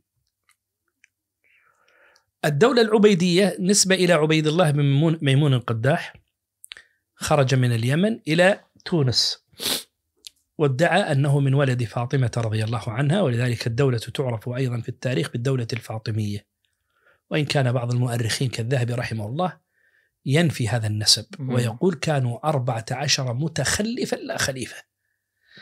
وعبد الرحمن الناصر الأموي أرسل له أحد أمراء أو حكام العبيديين رسالة ينتقصه فيها، فرد عليه الأموي قال له: عرفتنا فهجوتنا، ولو عرفناك لهجوناك. أنت تعرف نفسي فهجوتني، وأنا لا أعرفك فما أستطيع أن أهجوك. بقصد أن نسبك مجهول يعني. نسبك مجهول، نعم. وكانت عاصمة دولة القرامطة في تونس هي المهدية، نسبة إلى المهدي. عبيد الله بن ميمون القداح يزعم أنه هو المهدي، وما زالت مدينة المهدية معروفة إلى يومنا هذا من مدن تونس. أرادوا أن يغادروا إلى مصر، فأرسلوا مقدمهم قائد جيوشهم يقال له جوهر الصقلي، نسبة إلى صقلية جزيرة في جنوب إيطاليا افتتحها الأغالبة. الأغالبة هي أول دولة خرجت من رحم الدولة العباسية بحكم ذاتي، لكنها كانت تعقد الولاء للدولة العباسية في أيام هارون، في أيام أبي جعفر المنصور. واستطاع زياد الله الأغلبي التميمي أن يفتح جزيرة صقلية في جنوب إيطاليا، وظلت تحت حكم الإسلام فترة طويلة. هذا جوهر منها. وافتتح مصر ودخلها، وأقام فيها مدينة القاهرة، بنيت في أيام جوهر الصقلي، ودعا بأسياده وجاءوا من تونس، ثم بنوا الأزهر. الأزهر يعتبر مبنى عبيديا، وما زالت آثار العبيديين موجودة إلى يومنا هذا في القاهرة القديمة. فآذى بنو هلال العبيديين، تأذوا منهم، شو بيسوون فيهم؟ وهم عندهم هذيلا قاعدين في الصعيد مأذينهم بنو هلال، وهناك عندهم الدولة الحفصية في تونس حروب، فأشاروا عليه أن يضربهم ببعض، فأرسل جيشا فيه الهلاليون، قال: إن قتلوا سلموكم من الحفصيين، وإن قتلوا افتكيت من وبالفعل استطاعوا أن يقضوا على أن يوقفوا جماح الدولة الحفصية وأن يستقروا في تونس والجزائر. وما زالوا إلى يومنا هذا هناك مدن في الجزائر على وجه الخصوص تعرف بأنها مدن الهلاليين. لكن نحن العرب مولعون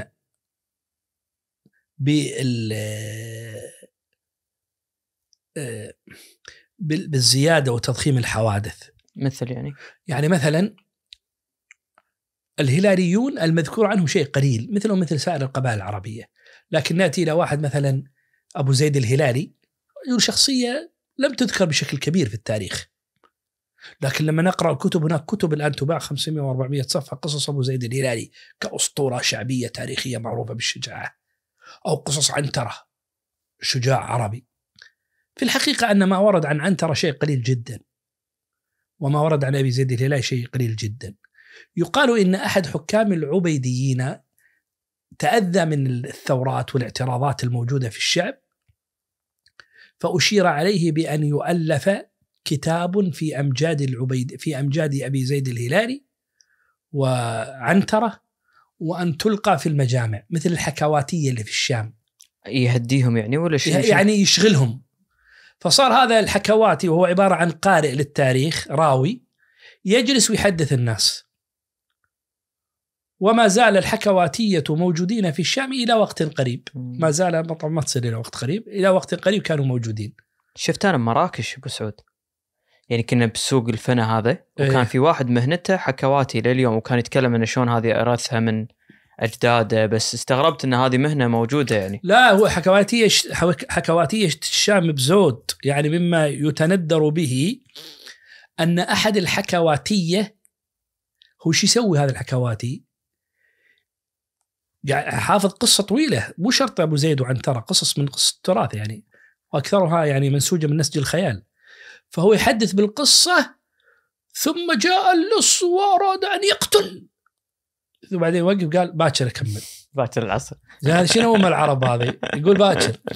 فهذا يقول لك واحد من الحكواتية قاعد يذكر قصة بطل فسجن البطل، قال وألقى القبض عليه وسجن، بطل ويسجن.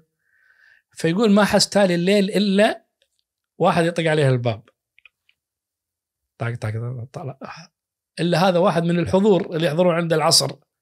ها يا فلان عندك؟ قال يا أخي ايش سويت فينا اليوم؟ أنت سجنت البطل، ايش صار عليه؟ قال بكرة. قال لا، شنو هو من الليلة يعني؟ شنو هو من، بعرف البطل طلع من السجن ولا قتل ولا صار عليه؟ قال بكرة. قال والله ما أروح، أنت تقول لي الحين وبكرة كمل. قال لا أيوة راح يطلع، طلع راح نام. راح نام. فهم شغلوهم بذلك، ثم استقر بنو هلال بعد ذلك. لكن هناك ما يسمى طبعا يعني كل بقعة في الأرض الآن فيها تخص العرب، كل بقعة في الأرض لها علاقة بالعرب، فيها هجرات عربية كثيرة، سواء مع بدء الفتوحات الإسلامية أو بعد ذلك. نتكلم عن القرون المظلمة قلت لي عنها قبل القرون المظلمة، يعني أعطيك مثلا أفغانستان فيها قرى عربية، قوم ينسبون نفسهم إلى العرب، يقول لك أنا عربي، وقد ينسب نفسه إلى صحابي فيقول لك أنا بكري أو عمري أو حسني أو حسيني، موجودون إلى اليوم. العرب المستقرون في أفغانستان على سبيل المثال ينقسمون إلى 3 أقسام: عرب جاءوا مع الفتوحات الإسلامية لكنهم يجهلون أنسابهم العربية، وعرب جاءوا مع الاحتلال الشيوعي لبلاد ما وراء النهر، أوزبكستان وطاجكستان وتركمانستان وتترستان، هذه جمهوريات تعرف في التاريخ قديما ببلاد ما وراء النهر. النهر هذا يسمى نهر جيحون، قال رسول الله صلى الله عليه وعلى وسلم: جيحون وسيحون والنيل والفرات من أنهار الجنة.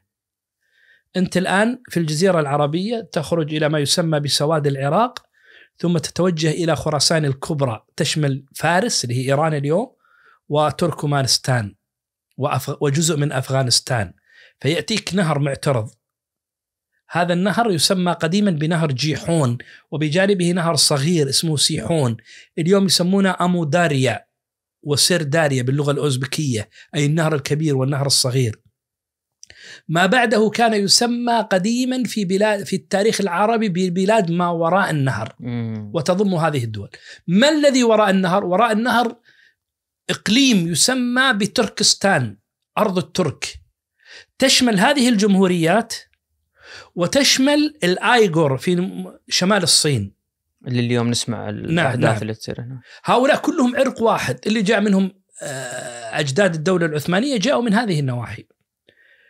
فهذه الجمهوريات طبعا اللي شمال الصين ما زال محتلا، اللي عند الروس احتل في مطلع القرن العشرين، احتلته الشيوعية، فصارت تعرف بجمهوريات الاتحاد السوفيتي، ولم تستقل إلا في سنة 1991 بعد انهيار الاتحاد السوفيتي، صارت جمهوريات إسلامية ومنفصلة.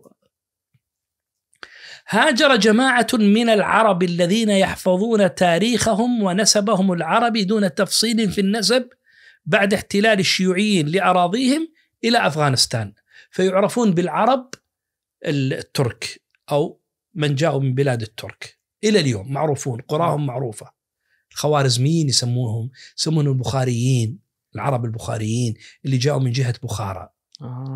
طبعا مو جاءوا من جهة بخارى يعني من مدينة بخارى، وإنما من نواحي بخارى. بخارى من أشهر المدن، مدينة الإمام البخاري. إحنا في الخليج عندنا ناس يشتغلون خاصة في السعودية، في مكة، في الخبز إحنا نسميه في الكويت الخباز الإيراني، هم هناك يسمونه التميس البخاري أو الرز البخاري. ليس القائم على هذا الرز أو هذا التميس من بخارى من المدينة نفسها، وإنما من نواحي ذلك الإقليم، إقليم تركستان، لكن نحن نسميه الرز البخاري أو نسميهم بالبخاريين لشهرة تلك المدينة.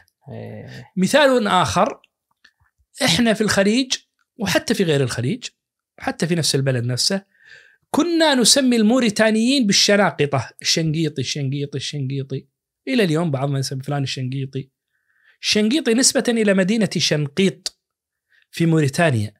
فليس كل من هو موجود عندنا يعرف بالشنقيطي فهو من مدينة شنقيط، قد يكون من مدينة أخرى من مدن موريتانيا، وإنما قيل له الشنقيطي لأن مدينة شنقيط تعتبر أضخم مدينة في موريتانيا أو حتى على الطريق.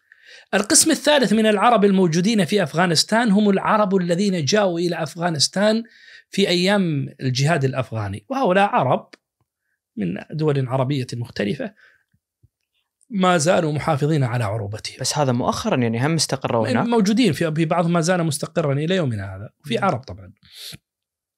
لكن العرب الذين جاءوا من بخارى وغيرها بعد الاحتلال الشيوعي عندهم بعض المفردات العربية القديمة.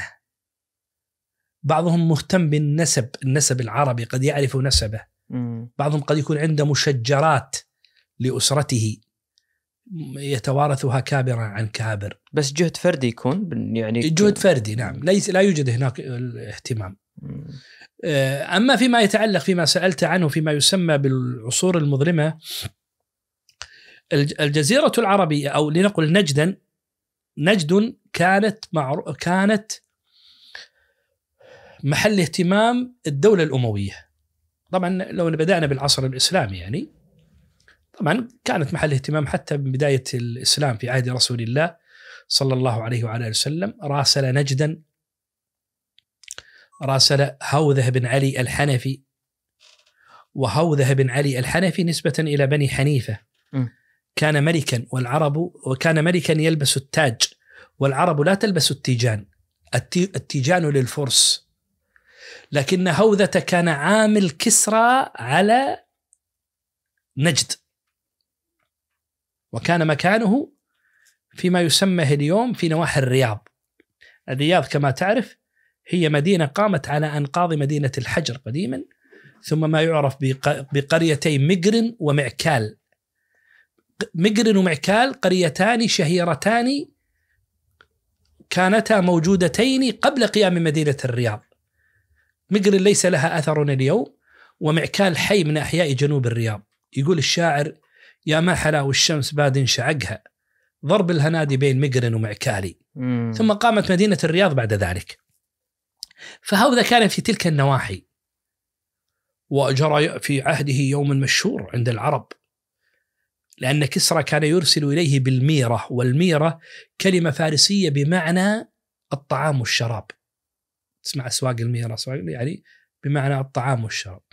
فكان يرسل إليه بالميرة لتزويد العرب. فاعترضت بنو تميم قوافل الميرة التي أرسلها كسرى إلى هوذة وسلبتها كلها، وأراد كسرى أن ينتقم، فقال له هوذة: أنا أكفيك إياهم. وبعد زمن صاح هوذة: من أراد الطعام فليأتي أطمنا حسننا. فجاءت القوافل العربية من كل مكان، ومنهم بنو تميم. فكان يعطي القبيلة ثم تخرج، يعطيها ثم تخرج، إلا تميما أخرهم. فلما لم يبق له في الحصن إلا تميم أغلق الباب، أو قال الراوي صفق الباب. احنا نقول في اللهجة صفق الباب، يعني سكر الباب. فقتل كل من كان حاضرا من بني تميم، وعرف هذا اليوم عند العرب بيوم الصفقة. فكانت محل اهتمام النبي صلى الله عليه وسلم، ومنهم ضمام بن ثعلبة، ومنهم خرج بعد ذلك مسيلمة ابن حبيب مسيلمة ابن حبيب الحنفي، كان من تلك النواحي، في نواحي الهدار كما يقول ياقوت الحموي. وظلت محل اهتمام الدولة الأموية، وخرج منها الشعراء ولها أخبار، إلى أن جاء عهد الدولة العباسية. في عهد ضعف الدولة العباسية هجرت نجد فلم يعد لها ذكر، واستولى عليها جماعة يقال لهم الأخيضريون. والأخيضريون هم حسنيون زيدي المذهب، كان لهم حكم نجد زمنا، اختلف في مدة حكمهم، بدأ حكمهم في حدود سنة 250 تقريبا، استمروا قيل 200 سنة وقيل 100 سنة وقيل 150 سنة. وكانت عاصمتهم يقال لها الخضرمة في نواحي الخرج اليوم، جنوب الرياض، تبعد عن الرياض 70 كيلومتر جنوبا. والأخضر بمعنى الأسمر، لون حنطاوي، هذا لون يدل على عراقة عربية. يقول الشاعر القرشي: أنا الأخضر من يعرفني، أخضر اللون من جلد العرب، يعني أنا أسمر حنطاوي. ومنه سمي سواد العراق سوادا لأن الشجر الأخضر يرى من بعيد كأنه أسود. لما سقطت الدولة الأخيضرية سقطت على يد القرامطة، لكن يقينا لما سقطت الدولة الأخيضرية لا يعني ذلك أن أفرادها قد فنوا، ذريتها ليس لهم ذكر لليوم، لأن بعد سقوطها بما يقرب من 600 سنة أحد الرواه يقول: رأيت 100 فارس من الأخيضريين ووصفهم بالشجاعة. 100 فارس أكيد متزوجين وعندهم عيال وعندهم كذا. لذلك أنا لا شك عندي أن كثيرا من الأسر التي يعبر عنها بالاصطلاح المعاصر بالأسر الخضيرية أو الأخضارية، وهي الأسر غير القبيلية في المصطلح الجزيرة العربية، كثير من هذه الأسر ترجع إلى الخضيريين الأشراف. لا أدري من هذه الأسر، أنا لا أعلم، لكن لو بحثت وتتبعت تلك الأسر التي تدعي أنها ترجع إلى الأخيضريين لوجدت أن بعضهم فعلا ينتسب إلى ذلك، وإن كان لا يجد دليلا ملموسا إلا ممكن بعض الوثائق القديمة أو بعض الأخبار أو من خلال فحص الDNA الذي يظهر تواطؤ الأسرة مع الأشراف. لما جاء القرامطة أسقطوا دولة الأخيضريين، ثم في حدود سنة 600 انتهى عصر التوثيق التاريخي لنجد، وبدأ ما يسمى بعصر العصور المظلمة الذي استمر من سنة 500 وشيء أو 600 قبل 600 إلى سنة 1100 تاريخ الدولة السعودية الأولى. هذا العصر هو ما يسمى بعصر العصور المظلمة، فيه تدوين لكنه قليل، وفيه ما يتعلق بموضوعنا. فمنه على سبيل المثال من سمات هذا العصر تشكلت كثير من القبائل المعاصرة. شمر من طي، متى بدأ هذا؟ متى خرجوا من رحم طي وصارت قبيلة اسمها شمر؟ في هذا الوقت. مطير من غطفان، متى بدأ تشكيل مطير وصارت حلفا قبليا؟ في هذا العصر. عتيبة من هوازن، متى بدأ تشكيلها؟ في هذا العصر. من ذلك أيضا تشكيل مدن في الحاضرة، كثير من المدن النجدية تشكلت في العصور المظلمة، ولذلك كثير منها لا يعلم تشكيله أو قيامه على وجه الدقة.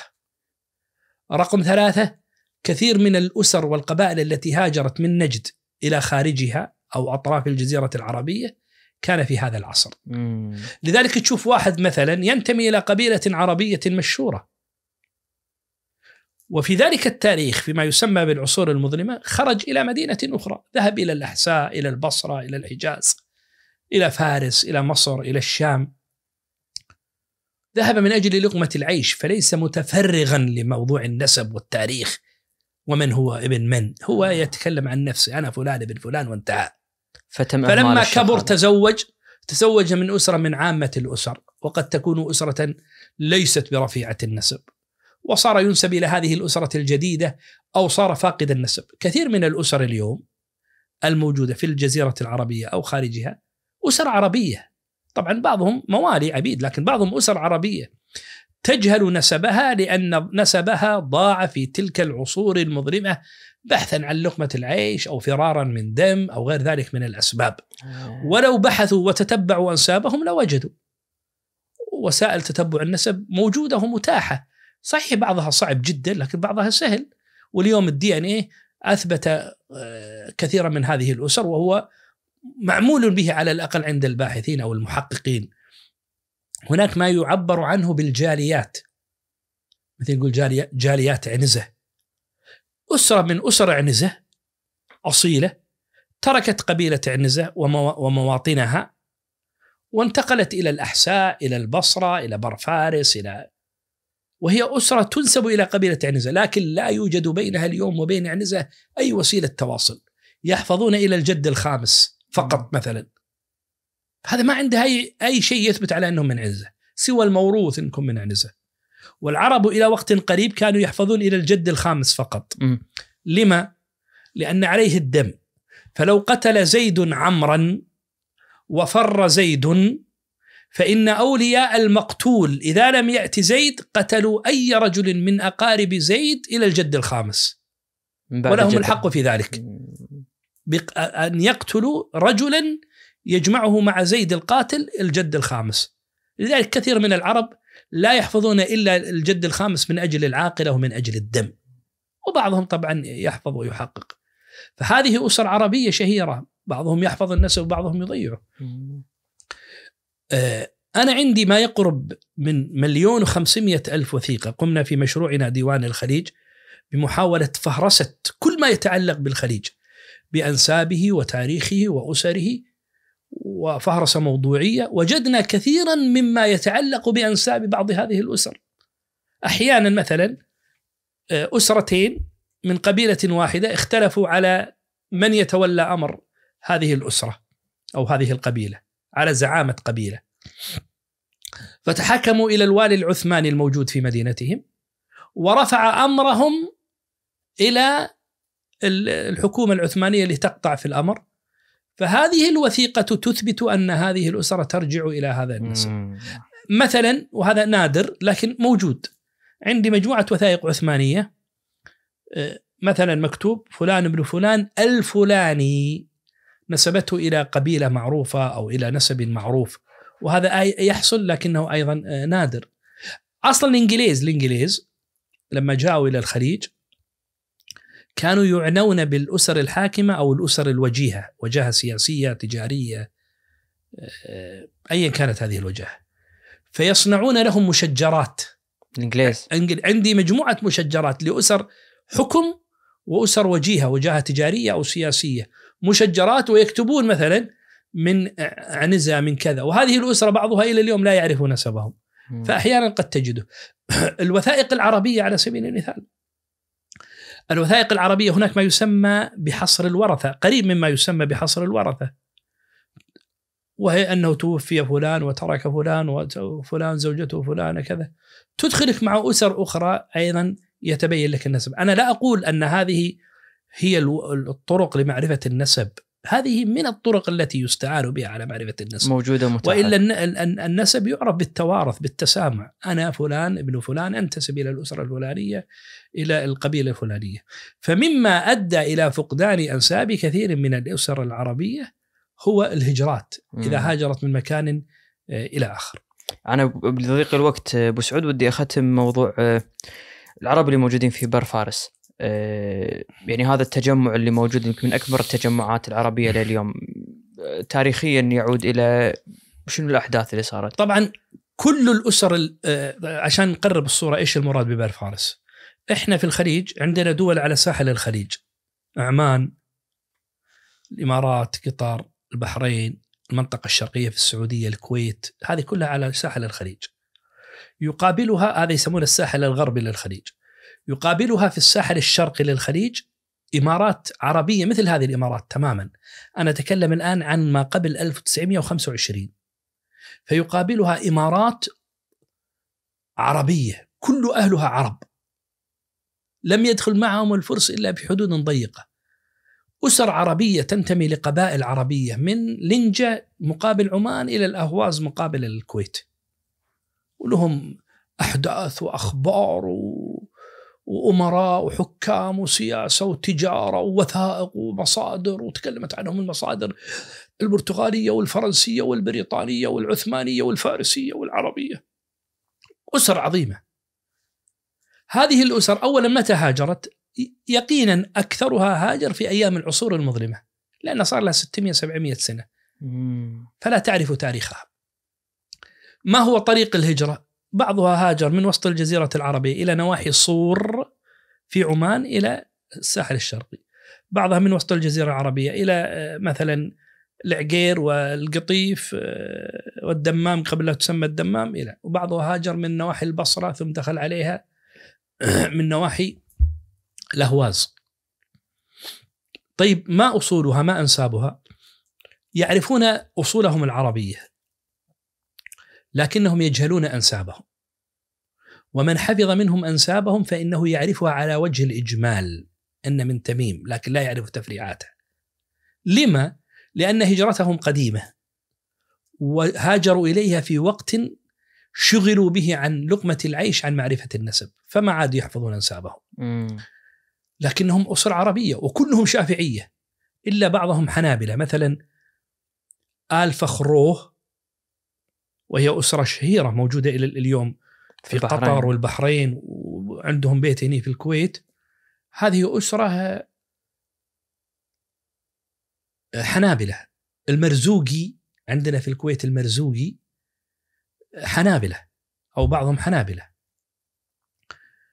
فهذه الأسر عربية. على طاري آل فخروه في قصة لطيفة أذكرها للتاريخ حتى لا تنسى. هذا واحد من أهل قطر من آل فخروه، رحل مع أهل قطر ممن كان يرحل في أيام المراكب والبحر إلى الهند، وباعوا اللي عندهم واشتروا لهم اللي خذوه من الهند، ثم توجهوا إلى سواحل إفريقيا من باسا وزنجبار وتنزانيا وهناك تعرض إلى عارض صحي، مرض، تعب، ما أدري اللي صار عليه. وهذه من باسا في ذاك الوقت من هجرات العرب، أنا زرتها ووجدت فيها قبورا لعرب ومنهم قبور كويتيين إلى اليوم ممن كان يرحل وتدركه الوفاة هناك. فهذا أدركه المرض الشديد هناك، انتظره أصحابه حتى تأخر، حس أنه راح يتأخرون عليه يعني. ففي جماعة كويتيين كانوا موجودين، قالوا لهم خلاص أنتم روحوا وإحنا نتولى موضوعه. عقب فترة الله أعطاه الصحة والعافية، لكنه بعد متكلف، فراح مع الكويتيين إلى الكويت، ما راح قطر. وذاك الوقت شبابه بعد ما تزوج، جاء الكويت هنا وتزوج وعيل، عنده ولد حفيده صديقي. ثم بعد ذلك ترك الكويت ورجع ديرته قطر وتزوج هناك وعنده عيال، فعنده أولاد من الكويت ومن قطر. أسرته ممن نزحوا من برفارس، وهي أسرة عربية ترجع في نسبها إلى بني تميم. كثير من الأسر العربية الموجودة في ساحل الشرقي الذي يعبر عنه ببرفارس أسر عربية، فيهم ناس من بني تميم وناس من بني خالد وناس من قحطان وناس من مرة وناس من العجمان وقبائل وناس من شمر، وكل قبيلة تعرف نسبها أو تجهله لكن تراثهم عربي.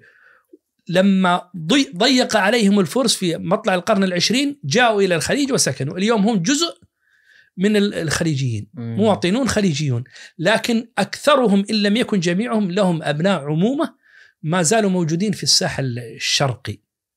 طبعا دخل عليهم الفرس، دخلت عليهم بعض اللهجات أو اللغات العامية غير العربية، لكنهم محافظون على عروبتهم. وأنا أيضا وجدت ممن هاجر إلى بلاد الشام. اشتريت قبل فترة 200,000 وثيقة لسجلات المحاكم السورية في دمشق وحمص وحلب وحماه. في أي فترة زمنية؟ من سنة 1935 وقبلها ما يقرب من 150 سنة. كل من دخل المحاكم السورية في هذه المدن عاقدا وليا شاكيا مشتكا عليه بائعا مشتريا شاهدا. ميزة هذه السجلات أنها تذكر الاسم بالكامل، الرباعي الخماسي أحيانا. فتبحث أنت عن الأسامي اللي ممكن قد تكون أنا فهرستها هذه ما شاء الله. فوجدت كثيرا من العرب هاجر إلى دمشق قبل سنة 1900 وله ذرية. وبعض العرب، بعض الخليجيين خاصة العقيلات اللي هم تجار نجد، ذهب إلى هناك وتزوج. عمره 50 الظاهر زوجة ثانية وكذا. حتى من لطيف تلك الأخبار، وبها أختم عشان لا أطيل عليك، هذا في عقيلي هو مصطلح قصيمي بمعنى التاجر من عقل الإبل. عقيلي من أهل بريدة ينقال له خليل الرواف، خواله من دمشق، فسافر من بريدة إلى دمشق يبحث عن والده ويزور خواله، وأمه كانت موجودة في دمشق. فسأل أمه قاعد هذا وين أبوي؟ قالت أبوك راح بغداد. هذه القصة في الثلاثينات. راح بغداد، سأل عن أبوه، قال أبوك راح المكان الفلاني يجي بعد فترة. فتم يقعد ينطر في الفندق. أعجبت به أمريكية كانت موجودة في الفندق. تشوفها في اللوبي راح جاي، هل وليد، هل قصيمي، هل أشكر، هل مزيون. طلبت للزواج، كلمت صاحب الفندق العراقي وعرض عليه، قال ترى هذه كاميليا اسمها، كاميليا تخطبك. قال أنا عربي تخطبني، هذه ما تهددني، امرأة غنية. قالت لا بدل الشيك مفتوح، يطلب المبلغ اللي يبيه. كاميليا مطلقة، عندها بنت عمرها 16 سنة أظن تقريبا. المهم بعد إلحاح من كاميليا والعراقي تدخل، قال أوافق بس بشرط، نعقد في دمشق عند خواري بحضور أبوي وأخواري. كانت خلص، ويسافر مع كاميليا وبنتها إلى دمشق، وعقد عليها في دمشق. أنا وجدت عقد الزواج من ضمن هذه الوثائق. المهم له قصة طويلة مؤلمة جدا. سافر بعد ذلك وياها أمريكا وطلقها في أمريكا، وتعرف عليه تاجر خردة لبناني، وشافه عربي وقال لها في عندي هني ناس في هوليود يبون واحد يمثل وياهم. ومثل في هوليود، ولو تكتب الآن في جوجل أول ممثل هوليود عربي يطلع لك هو خليل الرواف في بداية الأربعينات. وتزوج وحدة ثانية وجاب منها ولد سماه نواف، ثم طلق من نواف، وراحت بالولد، انحاشت بالولد، وراح مصر، تزوج مصر أم بناتها الحين. وتم من سنة 50 أظن صيرت نواف، ولادة نواف، إلى سنة 2005-2006، أكثر من 50 سنة وهو يدور على نواف. ما في ملك سعودي، فيصل، خالد، فهد، عبد الله، وعلى أيام فهد أظن، كل واحد يروح أمريكا يكلم السفير السعودي هناك إنه دور نواف، ما لقيته نواف، إلى أن طاحوا على واحد مصري متزوج من نواف عقب خليل الرواف. فقال يبا هذا من نواف، أنا تزوجتها، ترى مو اسمه نواف الحين، اسمه جورج. فصار ينسب إلى أخواله. ومن خلال السجل قالوا ترى شارك في حرب فيتنام، دوروا اللي شاركوا في حرب فيتنام ولقوه. وذهب خليل الرواف مع ابن أخيه، وخليل في ذلك الوقت كان طاعنا في السن، سافر إلى أمريكا، ما قلبه ما طاوع إلا يشوف نواف، بتلهف على ولده. وشاف نواف وصور مع نواف وحطه في كتابه في رحلته في ذكرياته. لكن كان اللقاء باردا، الولد مو شفقان على أبوه مثل الأبو. وجاء الولد وزار الرياض، وفي لقاء له مع جريدة سعودية موجودة أيضا، لكن ما استقر في السعودية. وحتى الجريدة كلموه في اللقاء، سووا معاه لقاء، قالوا ما ودك تقعد؟ قال لا أنا بقعد فيها، برجع أمريكا. ورجع أمريكا، وبعدها بسنة أو أقل توفي خليل الرواف رحمه الله، والحمد لله رب العالمين. شكرا بسعود، استمتعنا معك. شكرا جزيلا. على وعد إن شاء الله أن في لقاء جاي فترة إن شاء الله بعد مفتوحة، نبي احنا طمعانين. مفتوحة اليوم ما شاء الله، شمس ساعتين أنا أتصدع. الله يجزاك الله يقويكم. شكرا جزيلا لكم. شكرا يعني ذكرتوني بأحاديث، وأنا بناء على طلبكم الحديث مرتجل بلا إعداد ولا شيء. أحلى حديث وأجمل ولذلك حديث. قد يسمع المستمع إلى وهم أو سهو أو غلط، فأقول له ما قال الأول: فإن تجد عيبا فسد الخلل، جل من لا عيب فيه وعلا. وهذه حديث دواوين. صلى الله وسلم على محمد. عليه الصلاة والسلام. شكرا بسعود.